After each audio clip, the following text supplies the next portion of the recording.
Welcome back to my channel for those viewers visiting for the first time. I've published other videos about accessibility tools for Power BI, such as keyboard shortcuts tools for checking reports for people with eye impediments, and screen readers.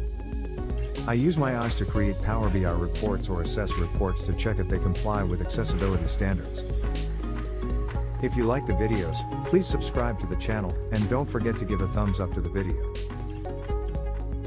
In this video, I will show you the Squint Test tool, a simple tool for running squint tests on pages to ensure the primary elements have focus on your sites and coloring for color blindness. According to the Data Savvy blog open quote, when you squint at your report/dashboard, you will notice the overall layout and the elements that stand out most. In other words, the Squint Test gives you a high-level view of the visual hierarchy of your work. This is a great way to check that you are making good use of pre-attentive attributes and Gestalt principles. End of quote.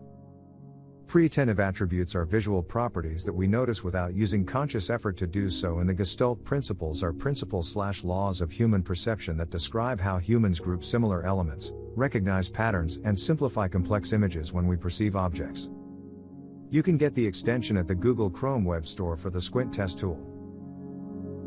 Now, I will demonstrate the Squint Test tool by increasing the blur option slowly.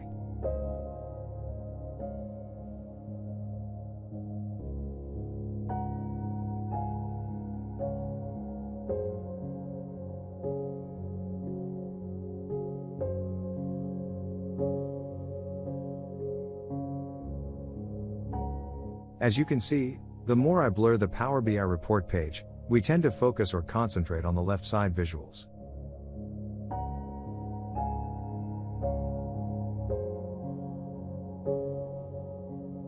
The Coloring for Colorblindness webpage of David Nichols shows us 3 types of colorblind people by showing how each type will see the colors used in the Power BI report.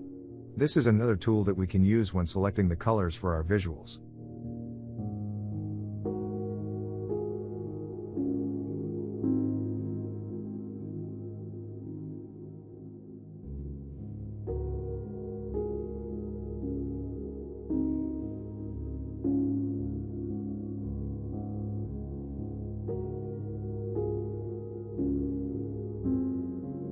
To demonstrate the tool, I will select the yellow color in the pie chart visual and then paste the hex color at the web page and show how each colorblind deficiency sees the yellow.